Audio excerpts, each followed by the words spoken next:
When my son was about 8 months old, I took him home to see his grandparents, my parents.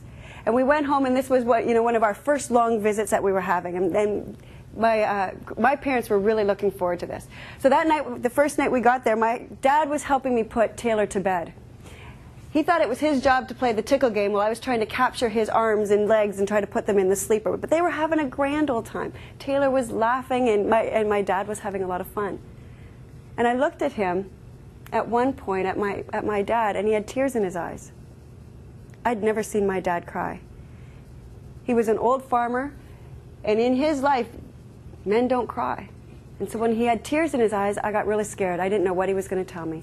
I thought maybe he was going to say that he had cancer. And I looked at him, and I asked him what was wrong.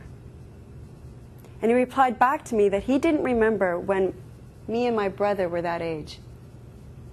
Everything he was about putting food on the table. And you know what? I don't really remember him when I was growing up. He was always working. He was always busy. It was my mom who was coming out to things. And she was very busy, too, because she helped out on the farm. But I really don't remember him taking an active role in us growing up.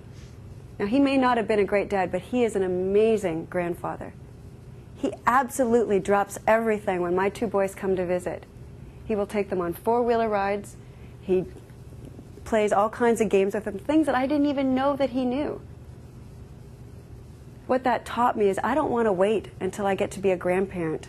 I don't want to wait until there's some point in my life where I go, I wish I would have. I wish I would have spent the time doing that. Work-life balance is about balance right now. Are you making active decisions on those things that are your priority? It's not about saying, you know what, I wish I would have later. Are you doing the things now?